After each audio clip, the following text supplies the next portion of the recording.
Hello, welcome. Thank you so much for watching this video. This is the Year 9 options presentation that we would ordinarily do in the school hall and invite you in to join us. We're sad that we can't do that this year, but we're glad that you're watching. It contains all the information that you need, including some information about careers and aspirations from Miss Payton. So the aim tonight is to explain your curriculum in Year 10 and 11 and outline the options choices that are available, and also to help every child just to make the best choice for your future. When we think about options, we often do think about career paths, and that's the right thing. You want to be ambitious for yourself, and you want to be honest about how you feel when you think about each subject and what they could link to for you in the future, in your education, further study, and any jobs that you do. But for us, it's more than that as well. What matters really too is just simply to think to yourself, what kind of person do you want to be? You want to be educated and you want to know more and be able to do more in certain subjects. So everything that you study, it's not just about the jobs that you might link to those subjects. It's also about the things you want to know in and of itself. We really feel as a school that knowledge matters and that the things that you leave here able to do matter. And those things are not just about the world of work, but the kind of person that you want to become all round. So I'll be giving you some advice. And the most important thing to be aware of is the process for your options. So here are some key dates for you. The Year 9 Parents' Evening appointments with form tutors begin on Thursday, the 22nd of February. There's a 2-week window, and by now there's a good chance you will have made your appointments with form tutors. And that's a good opportunity for you to discuss options with form tutors in general, although it will be interesting for you to talk to your subject teachers about options via Teams. More about that later. And also just to listen to the other videos that we've made for you that are on the school website during this time. There are videos for all of the option subjects that explain each of them in more detail. Be aware, of course, that the options handbook for you is on the website for you to download and to read, and I would read those very carefully so that you are sure that you understand what each subject involves. And after that 2-week window of parents' evening appointments with form tutors and time to explore everything on the website, that's when the final options form will go live here on Friday the 5th of March. So on the school website, click on students, click the link to the Year 9 initial option survey 2021, and that's where you'll complete your options preferences. And that has a final deadline of the 7th of March. So that's the journey we're on. That's the journey that you've started by watching this video. And by the 7th of March, we as a school will have your preferences recorded for us to then continue the process of organising the timetable and options and so forth. More about that later. So one thing to know is, of course, you're in Year 9 going into Year 10, and you're not dropping all subjects. You're retaining what we call the common core in our curriculum. And this is true whatever school you go to. We are obliged to provide you with this core curriculum. And when we think about that word core, we might think, well, what is the core? What's the point in it? Why can't I give up these subjects? Well, actually, these subjects have been identified as the ones that really will strengthen you and give you a all-round good quality education. So every student up and down the country will study certain subjects to give them good balance and good strength, which is why we might see this picture of somebody with a strong core using it for good balance and showing their strength. So with that analogy then, you can see how this works with these subjects. You will study an English double GCSE that consists of English language and English literature, 2 for the price of 1.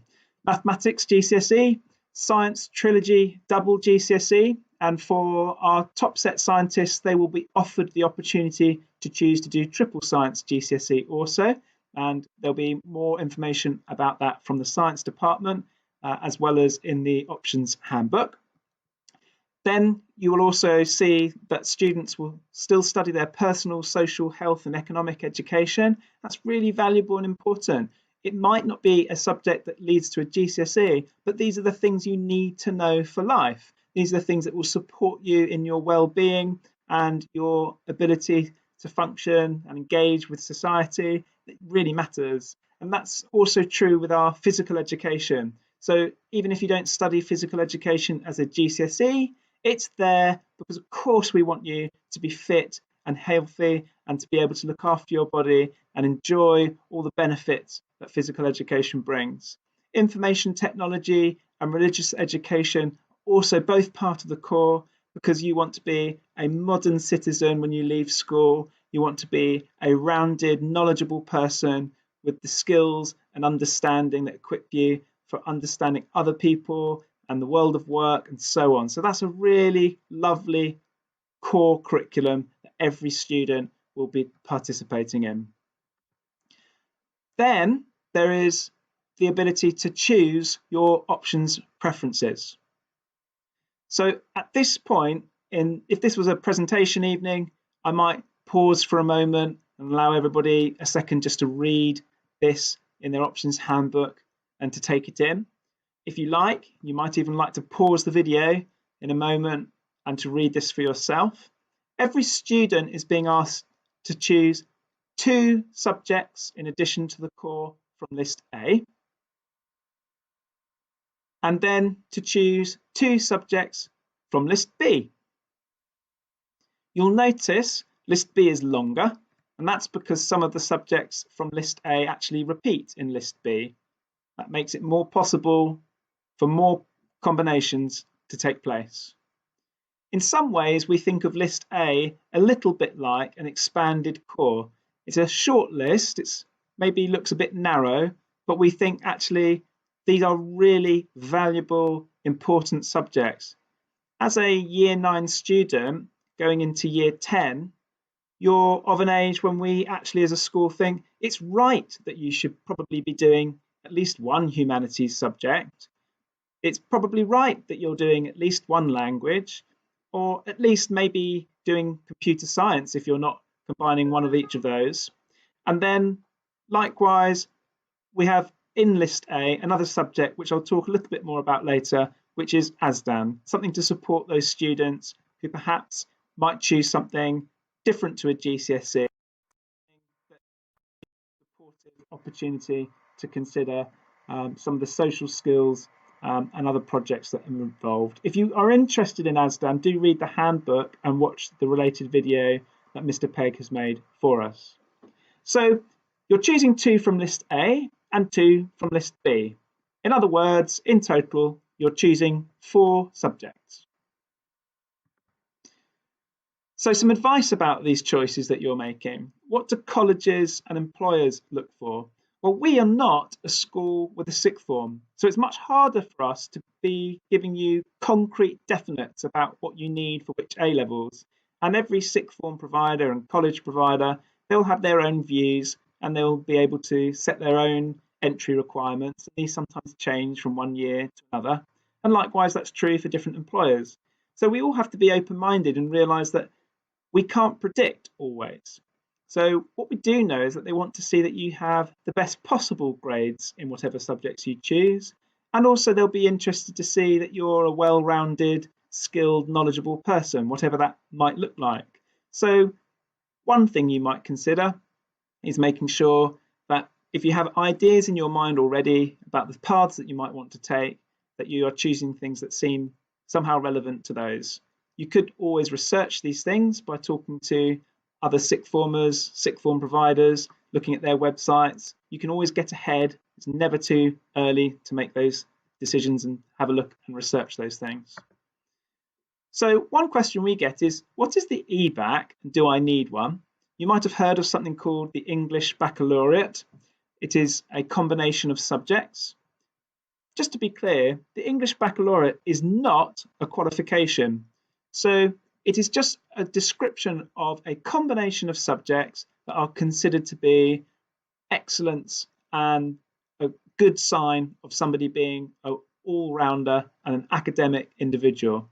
So there are some college places, some further education providers, and maybe some employers too, that would see students that have an Ebacc combination and recognise that looks like a well-educated person with quite a traditional combination of subjects. It's not a certificate or a qualification, as I've said, so you're free to choose a route that might not include them, but we do recommend it. And actually for us, we think that is a really good education. Having an English baccalaureate is a good, rounded, solid foundation for the future. So English and maths and sciences are a part of the Ebacc. Well, you're all going to have that part of the combination. So all of you will have those three because they're a part of the core. But to make sure that you have an English baccalaureate combination, if you so choose, you also need to include one modern foreign language and one humanities subject, for example, geography or history. So although computer science is considered a part of the Ebacc, that's only as a science. So that's just something for you to consider when you're choosing your options preferences, whether or not you would like to show to future employers and show to future colleges that you have this quite traditional set of subjects as a combination. In other words, it's a way of showing that you've got balance. And it's not the only way to show that you've got balance, but this is a real message that I'd like to convey to you, that balance matters. It's probably the case that you're still too young or too early in your education to specialise too much. That usually comes later at A-level. And then again, for those of you, and many of you, most of you, in fact, who might be considering university and so on. So you want balance at this stage so that you don't close any doors too early. So let's have a look at examples of students and their choices and consider what the impact might be for them. So have a look at the subjects that are coloured in red. Let's imagine a student who chooses French, geography, drama, and PE. What might it be like for this student choosing this combination of subjects? Well, first of all, we might ask the question, do they have the Ebacc? And the answer is yes, they do, because they have a language and they have a humanities subject chosen, French and geography. Do they have balance? Yes, I think they do, because they have subjects across a range of departments. So they're a bit of an all-rounder, which is a good thing to have.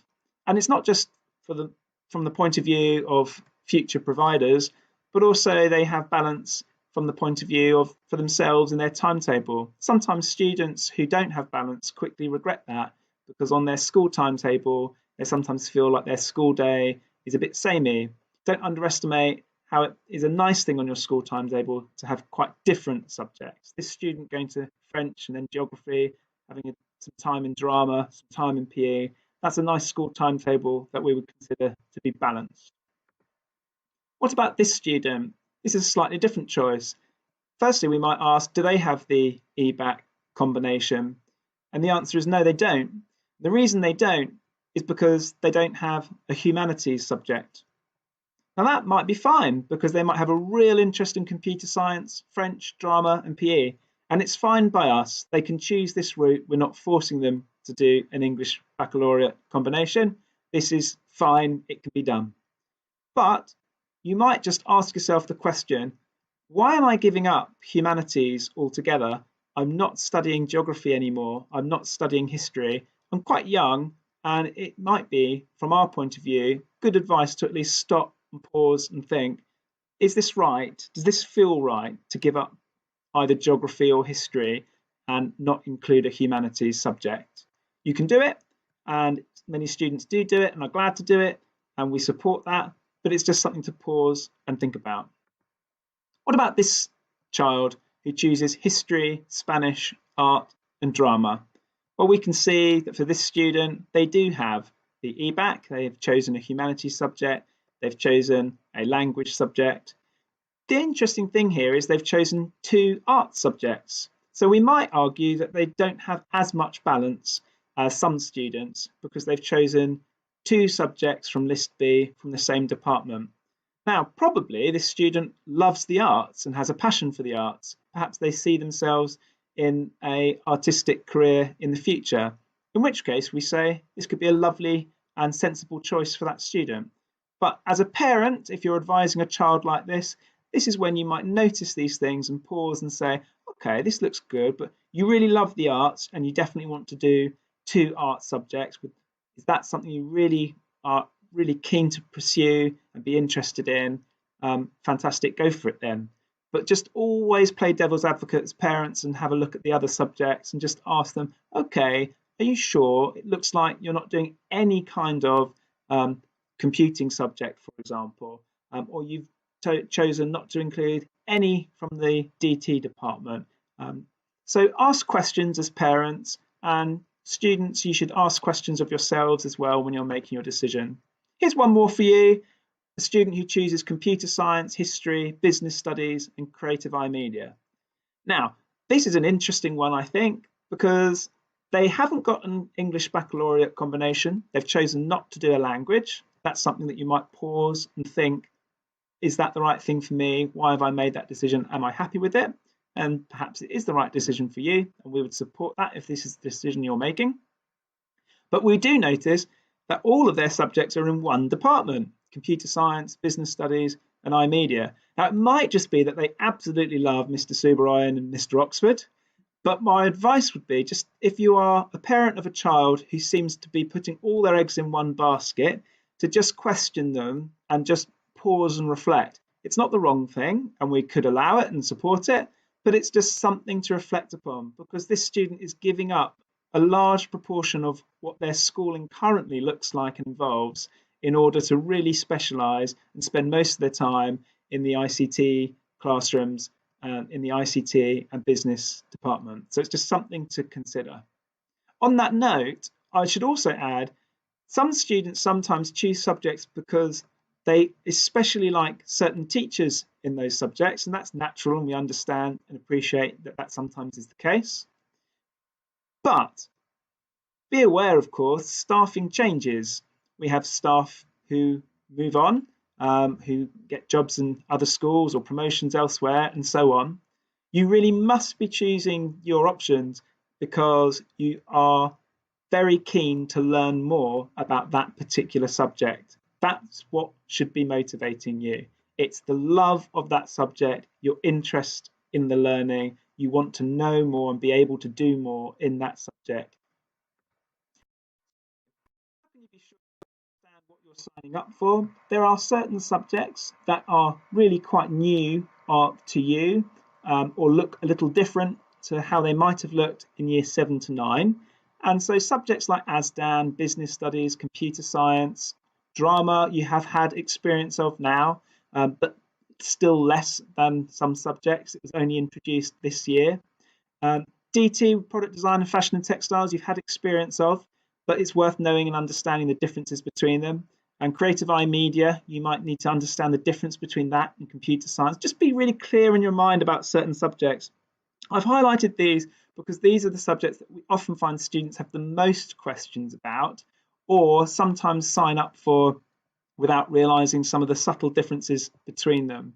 So all of the subjects on this list, not just the ones highlighted, you can watch the relevant videos for on our website, and do make time for that as well. You don't have to do all this in one sitting. By now you might even have decided to pause me and to talk about things, and that's absolutely fine. It's a good idea.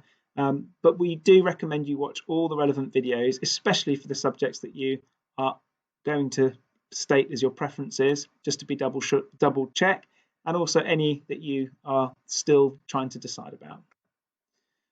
So, that slide is just a reminder that there is the GCSE Fashion and Textiles as one of our GCSEs.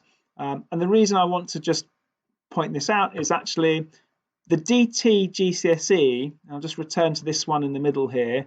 There are 2 ways of taking that GCSE. You can take DT GCSE and use a product design specialism, or you can take DT and have a fashion and textiles specialism. So just something for you to think about. A final thought, or another thought for you, is just think outside the box. Please don't choose your options because other students are choosing the same thing as you. Of course, you have your friendship groups at school, but they should not dictate the options that you choose. And don't be afraid to do things that others might not be doing, or to choose things that others are not choosing. So just because one person might have a strong opinion against a subject that you love, that doesn't mean that you have to share their opinion or be shy about loving something that's different to other people. So be honest with yourself about what you really want. And sometimes we also know that parents and pupils, this process brings out conversations that surprise parents or surprise even you when you're choosing your options. Our advice is to all be really open-minded and honest about what you are hoping for and what you would like to choose, and to listen to each other. So what is the best advice for you, or the best advice for your child? Well, one thing is you've got to be able to lift it. So it does matter that you think about subjects that are going to motivate you and interest you. The truth is there are no easy options. The curriculum is challenging. We are going to put you through your paces, and we are going to teach you a curriculum that's going to move you on. So it's not going to be easy whatever you choose, but it will be easier if you're really motivated and you enjoy that challenge. So it's just something to consider. That being said, we do include the ASDAN option for those that would like something alternative to the GCSE, and there's more information about that in the video that Mr. Pegg has made, as I've said. So some simple truths that are worth saying. This is always asked every year, and we just need to be aware of this. When we do the school timetable, we have an immense challenge. It's a big logic problem.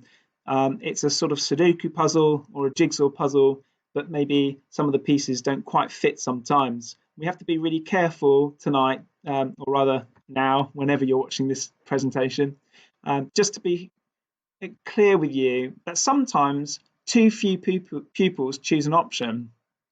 If too few pupils choose an option, then we reflect on that and consider whether it will still be an available option. And there have been times, sometimes in the past, when we have chosen not to proceed with an option subject because there just hasn't been enough interest for it to be viable with our resources. What if too many pupils choose an option? Sometimes that means that we are able to run more than one class, and that often happens in certain subjects. Sometimes it means that there is a limit to how many pupils can be included. And when that happens, we think very carefully about how we decide which students will have that as a first preference. So on that note, you will find when you do your survey that you're asked about your first preferences, and you will be asked when you do your survey for reserve preferences. We will use reserve preferences for many students because it's very, very difficult to give everybody all of their first preferences. When it comes to deciding who can have a subject and who we might leave from a subject, often our decisions are based on trying to get a balance so that we allow most students to get most of their preferences. That's a realistic aim and just a reality of timetabling. So what's next and how can we help? Once again, a reminder that there's Parents' Evening coming up, and you can talk to your form tutors about the general process, although watch the videos for the advice from teachers about their subjects. Again, the options form will go live on the 5th of March, with that final deadline on the 7th of March. All of this is in the handbook. How can we help? It's good to talk to each other, of course, at home, but also you might choose to talk to subject teachers via Teams. Remember, we are online, live on Teams to answer your questions when we ordinarily would be teaching you. And we do notice that students, when school is closed, do not always make as much use of this feature as they might. This is a good time to be asking questions. So never hesitate to ask a question about a subject on the general post on your class Teams, just as you would in class when you put your hand up. It's good to talk. Use this time. It's important. We're there to listen. We're there to respond. We're there to clarify any answers to questions that you have. Finally, you are never too old to set another goal or to dream a new dream. Sometimes there are students, when they come to their options preferences, it's a time when they pause and reflect on their progress in school so far. And we really would recommend that you think about just simply, what do you want to be better at? What do you want to know more about? What do you want to be able to do? You are still learning and you can set yourself new goals. This is a nice opportunity to think about what kind of a year 10 and year 11 student do you want to be and where do you want that to take you. Then there's going to be a bit of a long wait, I'm afraid. Inevitably, it takes a long time to finalise a school timetable, to reflect on the options preferences you've stated, and to consider all of our resources that we need for the next 2 years. So at some point, as soon as we can, in the summer term, we will confirm your options preferences for you. But until then, if you have any questions, there's my email address. And with regards to individual subjects, make contact with the heads of department and subject specialists that are listed in the options handbook. Thanks so much for watching. I'm going to hand over to Miss Payton now, who's going to give you some further advice relating to aspirations and careers. Hello everyone, I am Miss Payton and I am the aspirations coordinator at Long Stratton High School. So when we're thinking about choosing your options, we have to remember that up until now you have been told what subjects you will be doing in your education. Okay, so now you're at the opportunity where you get your options and you get to decide what you would like to do for the next 2 years. Okay, so there's some things that you might want to consider and maybe things that you've heard your friends say or your family say, and I'm just going to be discussing them and looking at how ultimately aspirations can help you choose your options. So if we start, we've got some myth busting. Okay, so maybe you have heard your friends say some of these quotes before. So there's no point taking French because I don't want to live in France. In food tech, you make cake for 2 years. It's easier to get a 9 in geography. Biology is definitely the easier science, and you can only become an astronaut if you choose physics. So ultimately, none of these are real. These are all just myths, okay? So first, it's really important to point out that there is more to a subject than just the name, okay? What the best piece of advice that I would say is to speak to your teachers. Your teachers have been teaching their curriculum in GCSE for a very long time and are very passionate about their subject. So they'll be able to tell you what you will be learning over the next 2 years. They'll be able to guide you on maybe subjects that might help you if you speak to your form tutors. And also, it's really important to point out that actually all GCSE subjects are created equal. So there won't be one subject that is easier to get a high mark in than another subject. They're all equal and all created with an equal challenge. So as long as you choose wisely and focus on the subjects that ultimately you're very passionate about, that's what's the most important thing. So there's no one size fits all. So we always have good reasons and bad reasons for doing anything. But with your options in particular, the good reasons could be that you are incredibly enthusiastic about your subject and would like to know more. You think that you will enjoy the course and it might help inform your future choices for your career or what you decide as a post-16 option, be it sixth form, college or an apprenticeship. And also, the research shows that actually you're quite interested in that subject. So maybe if you find yourself researching into the subject in your free time, then that's probably quite a good indicator that you might enjoy taking it at GCSE. Some bad reasons that you might have for taking an option are that your friends have also chosen that option. Ultimately, this is probably the most silliest decision because there could be more than one class of a certain subject. So you could always go into different classes.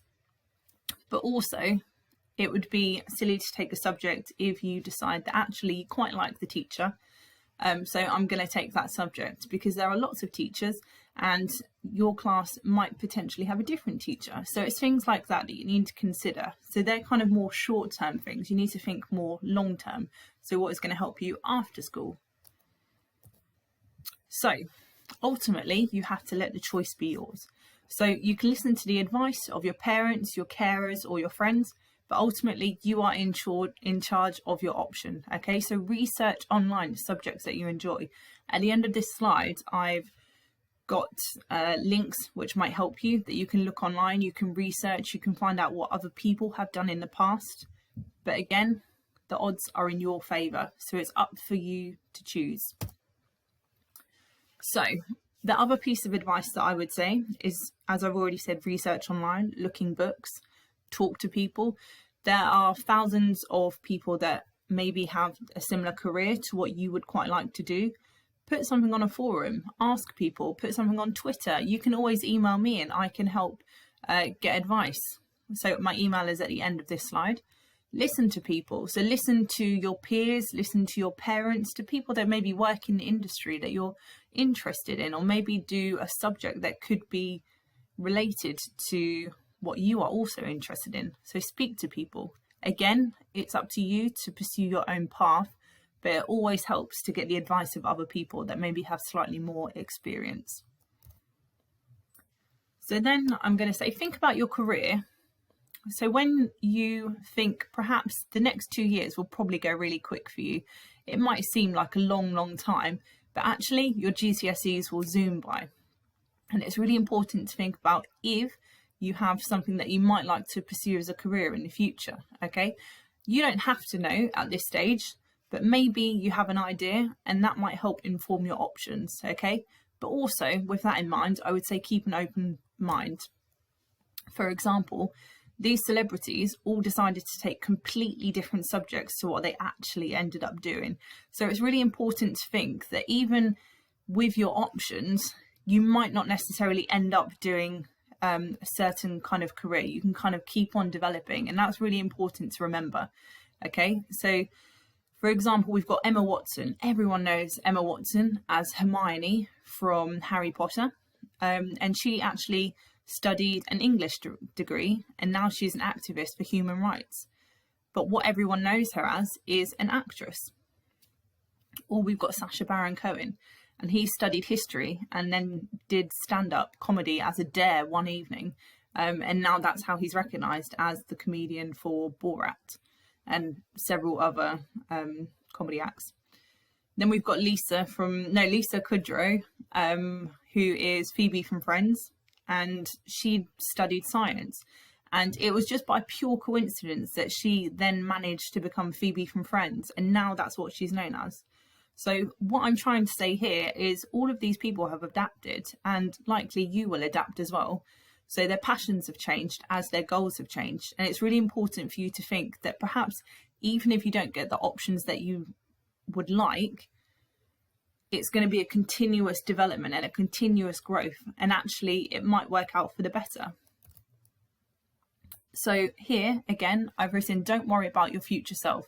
So it's really important for you to just take subjects that you're passionate about now. So don't think in 10 or 20 years time you'd like to be doing something. Your passions will ultimately change, and it's really important for you just to be passionate about the present moment and not necessarily thinking about your future plans in quite as much detail as you need to worry about. So then we've got think carefully about your backup option. And I quite like this as the analogy of the Pac-Man, okay? So we start with the Pac-Man, and he's going along collecting his kind of coins. And every once in a while, he'll come into a little bit of trouble, okay? It doesn't matter though, because there's going to be new pathways for him to take to continue collecting his coins, okay? And I want you to try and take that analogy with your options. So there's always going to be different pathways to reaching a final result, so a final career perhaps that you might like. If you speak to anyone, your friends or your family, or maybe that way, they will all say that there are 101 different ways to get into that career. It's never ever a linear process, okay? And I just think it's really important that you remember that. So think of the analogy of the Pac-Man. Okay, So again, go into it thinking I'm going to give it my all. So this is my last piece of advice. Whatever happens, whatever options you end up receiving for your GCSEs, I want you to go into it thinking I'm going to commit the next 2 years of my life to working so hard and making sure that I get myself the best GCSE I can possibly get, okay? Keep your ideas open, keep your prospects open. So whatever the future holds, just make sure that you are giving it 100% into whatever you decide to do. And then finally, I've got some useful links that I think might help you decide. So this is in terms of looking at what you're passionate about, what your interests are. And also at the bottom, I've just included, if you go onto the Long Stratton website, if you click About Us and go into the tab that says Careers and Aspirations, and then if you click on the third button where it says Options, there's then a Year 9's options section. In this section are links and websites from your teachers. They have specifically chosen these links to help you decide, okay? So it could be related to the GCSE content that they have, but also it could just be something that they think is really interesting, and actually that will kind of spark your interest in their subject, okay? So finally, I'm just going to leave this evening's presentation just to remind you that you can always drop me an email if ever you want to know anything careers and aspirations related. I'm always available to have a chat about if you're unsure of your options. But please try and utilise all the stuff that are available, because we're more than happy to talk about our subject. Thank you.